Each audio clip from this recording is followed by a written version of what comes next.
Opposition ने अब corruption के इल्जाम लगाना शुरू कर दिए हैं। जो बयानिया तहरीक इंसाफ बनाती थी वो अब अपोजिशन बना रही है। साथ ही लियारी गैंग वॉर के हवाले से पीपल्स पार्टी के खिलाफ अली जैदी साहब आए थे और ज़ाहिर पीपल्स पार्टी ने वो सारे जवाब देने हैं जो कि आज तक पैदा होते रहे हैं, मगर खुद तहरीक इंसाफ के लिए सवाल पैदा हो गए हैं। लियारी गैंग वॉर का सबसे अहम किरदार उज़ैर बलोच आज अदालत में अपने बयान हल्फी से ही मुकर गया। वो बयान जिसमें उसने पीपल्स पार्टी की आला क़यादत पर इल्ज़ामात लगाए थे, उस बयान से ही पीछे हट गया। कराची जेल में इंसदादी दहशतगर्दी अदालत में आज अरशद पप्पू कत्ल केस की समाअत हुई।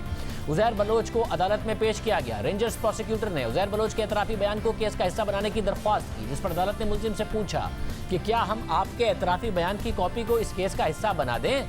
मुल्जिम उज़ैर बलोच ने अदालत में कहा कि इसका कोई एतराफ़ी बयान रिकॉर्ड ही नहीं हुआ, जिस पर जज ने रिमार्क्स देते हुए कहा कि आपका जज के सामने एतराफ़ी बयान रिकॉर्ड हुआ है और उस पर आपके दस्तखत भी मौजूद हैं। कल को इस केस के ट्रायल से भी मुकर जाओगे कि कोई ट्रायल नहीं हुआ।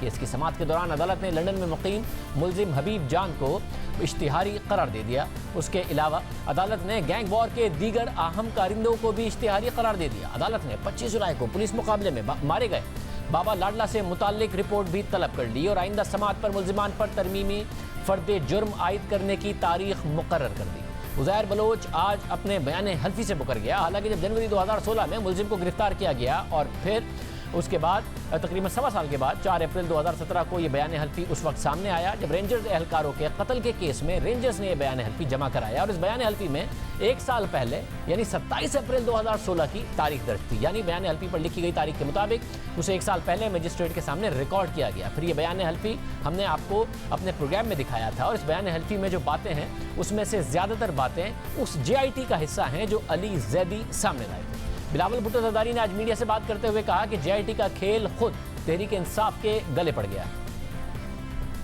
JIT का गेम जो ये खेल रहे हैं ये अब उनके ही गला पे पड़ गया है और जिन लोगों का वो ही जिक्र कर रहे थे आप उनके ही बयानात निकाले कि आज वो क्या कहते हैं, किस जमात के साथ खड़े हैं। आज से नहीं, 2014 से नहीं मगर 2011 से लेके आज तक किसको सपोर्ट कर रहे थे।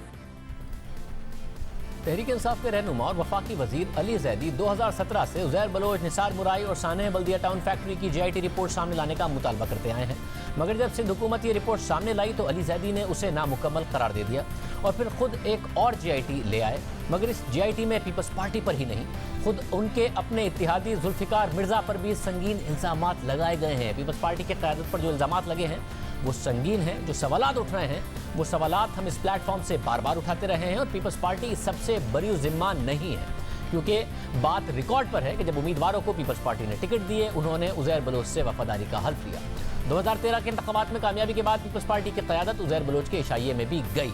इस सब की वीडियोज़ मौजूद हैं और सबसे पहले अगस्त 2015 में इसी प्रोग्राम के प्लेटफॉर्म से हम इन्हें मंजर आम पर लेकर आए थे, मगर अली जैदी की JIT और ट्वीट्स ने खुद तहरीक इंसाफ और उसके इत्तेहादियों को भी कटहरे में खड़ा कर दिया है और अब तहरीक इंसाफ दिफाई पोजीशन में आ गई है। अली जैदी की JIT में सबसे ज़्यादा जिक्र जुल्फ़िकार मिर्ज़ा के किरदार का है, मगर हमारे प्रोग्राम में भी अली जैदी ने जुल्फ़िकार मिर्ज़ा को हीरो करार दे दिया। मेरी नज़र में तो जुल्फ़िकार मिर्ज़ा बड़े हीरो हैं, क्योंकि at the top of his peak sir पे कुरान रख के सच बोल दिया उन्होंने। अली जैदी ने जुल्फ़िकार मिर्ज़ा का दिफा किया, मर्द हुर कहा और कहा कि उन्होंने 2011 में हुकूमत छोड़ दी थी, मगर खुद साबिक वज़ीर दाखिला सेन जुल्फ़िकार मिर्ज़ा ने 2015 में हुकूमत छोड़ने के 4 साल बाद हमारे प्रोग्राम में कहा कि लियारी में उन्होंने जो कुछ किया खुद किया, किसी के कहने पर नहीं किया। ये जो सब कुछ हुआ उस जमाने में, जाहिर है उज़ैर बलोच ग्रुप का बहुत ज्यादा स्ट्रांग हो जाना, उसके बाद बड़ा इक्वल किस्म का कंपटीशन देना दूसरी सियासी जमातों को कराची में, ये सब अगर आप कर रहे थे तो किसी के कहने पर कर रहे थे पार्टी की आदत में या खुद कर रहे थे जुल्फ़िकार मिर्ज़ा साहब? मैं खुद कर रहा था, मैं किसी के कहने पे नहीं कर रहा था। इतनी गैरत और इज्जत और मेरे में जो है हिम्मत थी, जो कराची में हो रहा था इतने साल से बोरीबंद लाशें, वो तो किसी ने नहीं रुकवाई। मैं बोल चुका था, आपको याद होगा मेरी तकरीर जो मैंने चैम्बर में की थी, मैंने कहा डरो उस दिन से जिस दिन टिट फॉर टैट होगा। याद है आपको? टिट फॉर टैट करना चाहिए एक इंटीरियर मिनिस्टर को, वजीर दाखिला को, या फिर मुजरिमों को पकड़ना चाहिए? सर आपने टिट फॉर टैट किया, उसके बाद दोनों तरफ से ज्यादा ही बंदे मारे गए ना, फायदा क्या हुआ मिर्जा साहब? देखें, जब गवर्नमेंट इनएफिशिएंट हो, करप्ट हो, तो लोगों को हम छोड़ देंगे? मारे बदमाश मार दे, क्रिमिनल मार दे, मर्डरर्स मार दे उनको। सर पकड़ते हैं ना पुलिस के जरिए मिर्जा साहब, किसी दूसरे ग्रुप को असला देके और ज्यादा हालात खराब करना तो नहीं था ना सर, पकड़ते। कोई चल के अगर मेरे घर आएगा, मेरी इज्जत आबरू लूटने के लिए, मेरी जान लेने के लिए, मैं आई विल नॉट केयर। मैं एक बंदा नहीं, मैं 100 बंदे मारने के लिए तैयार हूं और मैं मारूंगा। सिर्फ यही नहीं, जो जीआईटी अली जैदी सामने लाए थे उसमें लिखा था कि 2012 में एनक्यूएम समेत तहरीक इंसाफ और नून लीग ने उज़ैर बलोच को पार्टी में शमूलियत इख्तियार करने की पेशकश की। ये बात हमने वफाकी वजीर अली जैदी से अपने प्रोग्राम में पूछी तो उन्होंने कहा कि ये बात उन्हें भी जीआईटी ही से पता चली। आपकी जीआईटी सफर नंबर 16 पर कहती है कि 2012 में जब जुल्फिकार मिर्जा छोड़ गए तो उसके बाद पीपल्स पार्टी से ताल्लुकात ख़राब हो गए, तो एमक्यूएम ने, तहरीक इंसाफ ने और नून लीग ने सब ने हमसे कांटेक्ट किए कि हमारी पार्टी ज्वाइन कर लो। मगर आसिफ जरदारी और फरियाल तालपुर ने मैसेजेस भेजे यूसुफ बलोच के जरिए कि पीपल्स पार्टी मत छोड़ना, और फिर 500 वैकेंसीज ग्रेड 1 से ग्रेड 14 तक की सिंध गवर्नमेंट में लियारी के लोगों के लिए दी गई। तो मतलब उज़ैर बलोच को तहरीक इंसाफ भी अप्रोच कर रही थी कि पार्टी ज्वाइन कर लो। आप तो कराची में थे, आपको पता होगा किसने किया अप्रोच? मैंने ये पहली दफ़ा जीआईटी में ही पढ़ा था। तो अब बताएं, अगर ये जीआईटी दुरुस्त है, एक एक बात अगर इसकी दुरुस्त है, तो आपकी पार्टी ने क्यों अप्रोच किया तो उज़ैर बलोच को ज्वाइन करने के लिए? नहीं तो पूछे ना सुप्रीम कोर्ट में बुला के उज़ैर बलोच को। अपनी पार्टी से तो आप पूछ लें, जुल्फिकार मिर्जा से नहीं पूछ सकते, अपनी पार्टी से तो पूछ लें। हुकूमत में था ना, मैं सिंध हुकूमत में हूँ। आप मुझे ऐसे आप कर रहे हैं कि मैंने कोई बड़ा गुनाह कर दिया है सच बोल के। फिर उसके बाद अली जैदी ने 10 जुलाई यानी जुमे को एक ट्वीट किया कि कल सुबह एक धमाका खेज वीडियो ट्वीट करूंगा, एक बार फिर से आसिफ जरदारी और उनके मुजरिमों के गिरोह बेनकाब होंगे। उसके बाद अगले दिन उन्होंने पीपल्स पार्टी के साबिक रहनुमा हबीब जान के एक इंटरव्यू का क्लिप अपलोड किया, जिसमें उन्होंने पीपल्स पार्टी की क़यादत पर इल्ज़ामात लगाए थे। अली जैदी ने जिस हबीब जान का क्लिप अपलोड किया, उस हबीब जान ने अली जैदी और तहरीक इंसाफ पर इल्ज़ामात लगा दिए और कहा कि अमन कमेटी ने तहरीक इंसाफ के जलसे में अपने कारकुनों को भेजा और इमरान खान ने जुल्फिकार मिर्जा से बात भी। इमरान खान कराची एयरपोर्ट से बाहर नहीं आ सकते थे, कराची में ये जलसा नहीं कर सकते थे। फैसल वाडा से मैं पूछना चाहूँगा कि क्लिफ्टन का पहला जलसा आपने कैसे किया था, बताया ना लोगों को। अली जैदी से भी मैं पूछना चाहूँगा, तो लियारी और मलिक पीटीआई की बैकबोन था, वो तो बाद के इलेक्शन में ने सपोर्ट करके एमएनए एमपी बनाया, हमने एमएनए तो नहीं बनाए, लेकिन ये कि हमने उनको पहला ऑक्सीजन सिलेंडर दिया था लियारी की सूरत में। राबिया ज़िया यूके की प्रेसिडेंट मलिक खान साहब जुल्फ़िकार मिर्ज़ा से बात करना चाह रहे हैं, जुल्फ़िकार मिर्ज़ा से बात हुई, तय हुआ कि हम सपोर्ट करेंगे। इनके पहले जलसे में उज़ैर जान बलोच ने 40 या 25 सुजुकियाँ भेजी हैं, तो हमने फिर सपोर्ट की। यहाँ तक कि हमने तो लाड़काना के जलसे में भी लोग भेजे।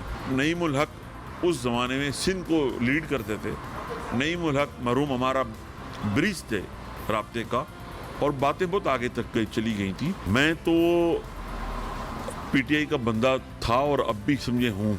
हमने तो इमरान को सपोर्ट की थी कि जनाब करप्शन के एजेंडे पे हम आपके साथ हैं। हबीब जान ने तहरीक इंसाफ पर भी संगीन इल्ज़ामात लगा दिए। हमने आज अली जैदी को इस पर बात करने के लिए प्रोग्राम में दावत दी, वो नहीं आए। मगर गुज़िश्ता रोज़ गवर्नर सिंध इमरान इस्माइल ने जी न्यूज़ के प्रोग्राम नया पाकिस्तान में इन इल्ज़ामात का उन्हें दिफा करना पड़ा और कहा कि तहरीक इंसाफ ने कभी दहशतगर्दों से मदद नहीं मांगी।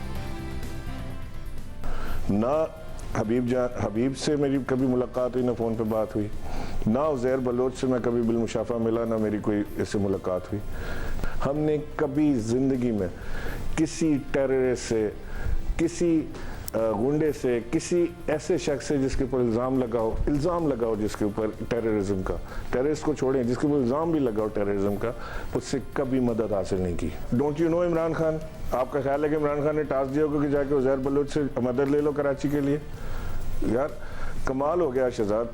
मतलब मैं तो हैरान हूँ इस चीज़ के ऊपर कि इनकी इस बात के ऊपर हम आज प्रोग्राम भी कर रहे हैं एक बैठ के। तो इस चीज़ पे हैरानी है कि तहरीक इंसाफ के ऊपर आप कुछ भी इल्ज़ाम लगा लें, लेकिन आप टेररिज्म या टेररिस्ट सपोर्ट का इल्ज़ाम नहीं लगा सकते। हमारी स्ट्रगल ही सारी ये रही है। अब हबीब जान ने इमरान इस्माइल साहब पर तो कोई ज़्यादा इल्ज़ाम नहीं लगाया, मगर तहरीक इंसाफ के हवाले से, इमरान खान के हवाले से उन्होंने इल्ज़ामात लगाए। उन्होंने ये भी कहा कि फ़ोन पे बात जुल्फ़िकार मिर्ज़ा से लंदन में किस तरीके से कराई गई, और ख़ुद अली जैदी की रिलीज़ की गई जीआईटी, जिसे वो सच मानकर पीपल्स पार्टी की क़यादत के ख़िलाफ़ पेश करते रहे, ये इल्ज़ाम लगा रही है कि तहरीक इंसाफ ने भी रब्ता किया उज़ैर बलोच से, नून लीग और एमक्यूएम के साथ साथ। ख़ुद हबीब जान की वीडियो को उन्होंने धमाका खेज सबूत कहकर पेश किया अली जैदी ने, कि आसिफ जरदारी और साथियों को बेनकाब कर देगी ये वीडियो। अब हबीब जान उस ट्वीट के बाद तहरीक इंसाफ पर इल्जाम लगा रहे हैं, वही हबीब जान।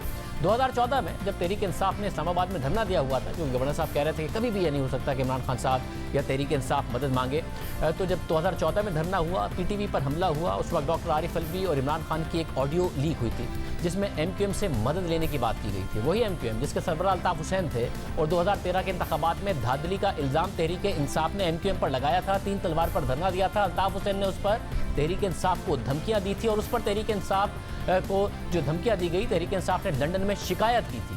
मगर 1 साल बाद नवाज शरीफ पर धांधली का इल्ज़ाम लगाकर उसी MQM से मदद मांगी गई थी।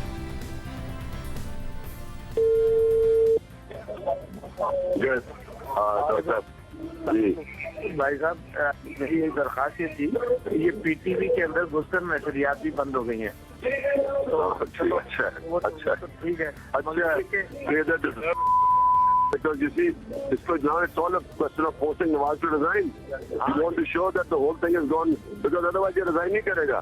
ये कल डाल रहे हैं उसके ऊपर, वो जो joint session पे है। हाँ, मैं कह रहा हूँ उससे पहले रिजाइन करें। अच्छा, रात को आपने सारा अपनी प्रेस रिलीज भी ड्राफ्ट कर ली थी कि MQM वाले जब फोन करेंगे अल्ताफ, हम इंतजार करते रहे, 2:30-3 बजे तक फोन आया नहीं। मगर बात तो तय हो गई थी कि प्रेस रिलीज भी ड्राफ्ट कर ली थी और हमने कहना क्या और उधर से क्या आना था। फारूक सरकार से भी काफी तफसील अभी ट्राई कर लें, क्योंकि आज भी आपका आज ट्राई करेंगे। You have to put maximum pressure today for a result tomorrow. Yes, तो बात है, दे रहा हूँ, ठीक है, करता हूँ। फिर बाद में जब डॉक्टर आरिफ अलवी साहब सदर बन गए तो वसीम बदामी को दिए गए इंटरव्यू में उन्होंने कहा कि उनकी पूरी बात नशर नहीं की गई, उनसे PTV हमले के हवाले से सवाल किया गया। सारे के सारे मामला अब सामने आ रहे हैं। अली जैदी साहब को हमने बार बार दावत दी, वो तो नहीं आए। मजहर अब्बास साहब सीनियर साथी और तजियाकार जो कराची के मामला को बहुत करीब से जानते हैं, हमारे साथ मौजूद हैं। मजहर अब्बास साहब, बहुत शुक्रिया। मजहर अब्बास साहब, पीपल्स पार्टी इनकार नहीं कर सकती 2011 तक जो कुछ जुल्फ़िकार मिर्ज़ा ने किया, मिर्ज़ा साहब खुद तो कह रहे हैं कि मैंने खुद किया, मगर जो कुछ हालात वाक़यात हो रहे थे वो आपने भी देखे, उसके बाद हल्फ लेना और ये सारे के सारे मामला और जाना 2013 के इलेक्शन जीतने के बाद। मगर ये एग्जैक्टली क्या होता है? जुल्फ़िकार मिर्ज़ा छोड़ते हैं, नाराज़ होते हैं, तो उज़ैर बलोच भी नाराज़ हो जाता है, फिर सारी पार्टियां तहरीक इंसाफ से में जाती हैं, नून लीग और MQM के जी उज़ैर बलोच, ये क्या हो रहा था उस वक्त? जब जुल्फ़िकार मिर्ज़ा अलग हुए तो जाहिर है उज़ैर बलोच अपने आप को इनसिक्योर फील करने लगे, क्योंकि ऑपरेशन का इम्कान था। और आपको याद है कि उसी दौरान कराची बदअमनी case Iftikhar Chaudhry suo motu ले चुके थे, और ये जो भी ऑपरेशन हुआ उसकी डायरेक्टिव इफ्तिखार चौधरी ने दी थी कि लियारी और पूरे कराची में क्रिमिनल्स के ख़िलाफ़ ऑपरेशन किया जाए, और बाकायदा उन्होंने सिंध गवर्नमेंट को बड़ी स्पेसिफिक डायरेक्शन दी थी, क्योंकि उसी दौरान ये रिपोर्ट सबमिट हुई इंटेलिजेंस एजेंसीज़ की, जिसमें उन्होंने पीपल्स आर्म्ड कमेटी को पीपल्स पार्टी का मिलिटेंट विंग कहा, तंजीमी कमेटी को MQM का मिलिटेंट विंग कहा, इसी तरह ANP, जमात इस्लामी, सब के नाम आए थे। जमात इस्लामी ने इसको बाद में चैलेंज किया था इस चीज़ को, तो वो डायरेक्शन अपनी जगह मौजूद थी। और उसके बाद कराची बदअमनी अमल दरामद केस हुआ, तो उस वक्त तक उज़ैर बलोच जो है वो उन्हें अंदाज़ा हो गया था कि जुल्फ़िकार मिर्ज़ा और जरदारी साहब के वो ताल्लुकात ख़त्म हो गए हैं, जुल्फ़िकार मिर्ज़ा ने पार्टी भी छोड़ दी है, तो उज़ैर के पास कोई चॉइस नहीं थी सिवाय इसके कि वो जो है उस वक्त वहाँ जरदारी साहब की मुखालफत करते। फिर ये जो इस वक्त अली जैदी साहब या हबीब जान बात कर रहे हैं PTI के हवाले से, 2013 के इलेक्शन के बाद PTI ने कराची में पॉलिटिक्स को तेज़ किया था। लियारी के इख्तलाफात का उन्हें पीपल्स पार्टी के डिवीज़न का अंदाज़ा था, उन्होंने इन रोड करने की कोशिश की। शकूर शाद पीपल्स पार्टी के जो बाद में PTI को ज्वाइन किया और उनके MNA भी बने, शकूर शाद भी वहाँ से MNA बनना चाहते थे, और शकूर शाद और उनके सपोर्टर्स ने ये पोजीशन ली थी कि जी लियारी में किसी को भी टिकट दिया जाए, लेकिन उस शख्स को टिकट दिया जाए जो लियारी में रहता है। यानी उनकी मुखालफत नबील गबोल से थी कि वो MNA बनते हैं लेकिन लियारी में नहीं रहते। तो ये पीपल्स पार्टी के डिफरेंसेस थे। तो PTI ने जब वहाँ पॉलिटिक्स शुरू की तो ये PTI के लिए मुमकिन नहीं था कि वो उज़ैर या किसी एक गैंग को, क्योंकि गैंग वॉर स्ट्रॉन्ग हो गया था, कि किसी ना किसी की सपोर्ट हासिल करते। तो हबीब जान के बकौल उन्होंने इसीलिए PTI की सपोर्ट करने की फैसला किया, क्योंकि वो हर सूरत में और उज़ैर की डायरेक्शन के तहत कि हर सूरत में पीपल्स पार्टी के उम्मीदवार को उन्हें हराना था, ताकि वो अपना जो होल्ड है वो कंसोलिडेट कर सकें। PTI के लीडर्स जो है वो ये चाहते थे कि अगर हमने यहाँ से वोट लेना है तो हमें किसी ना किसी तरीके से किसी ना किसी की सपोर्ट तो हासिल करनी पड़ेगी। तो ये बात अपनी जगह दुरुस्त है कि पीटीआई जब वहाँ एहतजाजी धरने वगैरह प्रेस क्लब के, तो वो शकूर शाद, क्योंकि उज़ैर के साथ वो लोग भी थे जो पॉलिटिकल लोग भी थे, जिस तरह मैंने कहा कि ज़फ़र बलोच वगैरह, ज़फ़र बलोच का तो फिर बाद में मर्डर हो गया था, लेकिन और भी पीपल्स पार्टी के, क्योंकि पीपल्स पार्टी के लोगों के पास चॉइस नहीं रही थी। सब यानी कि जो हबीब जान और JIT ये दोनों चीज़ें अली ज़ैदी सामने लाए हैं, तो ये जो तहरीक इंसाफ के बारे में कह रहे हैं ये कितना सच कह रहे हैं? इस हद तक तो दुरुस्त हैं कि उनके राब्ते भी थे, वो उधर जाते भी थे, और मैंने खुद हबीब जान से ये बात मालूमात हासिल की थी उस चीज़ में। और फैसल वाडा साहब ने इस चीज़ को कम्प्लीटली डिनाई भी नहीं किया। एक टॉक शो में मैं उनका सुन रहा था कि जी इस तरह पीटीआई के लोग या हबीब माफ़ कीजिएगा हबीब जान वगैरह नहीं आते थे, लेकिन कोई बाज़ाब्ता मुज़ाकरात वगैरह पे इमरान इस्माइल डिनाई कर रहे हैं। लेकिन ये मैं बता सकता हूँ कि 2018 के इलेक्शन में जब पीटीआई कराची में कैंपेन कर रही थी, कैंडिडेट्स का वो कर रही थी, तो लियारी के मामले में ये ज़रूर हुआ है कि उन्होंने कहीं ना कहीं उज़ैर से रब्ता किया, उसके हिमायतियों से रब्ता किया और शकूर शाद की सपोर्ट की बात की। शकूर शाद ने खुद नहीं किया।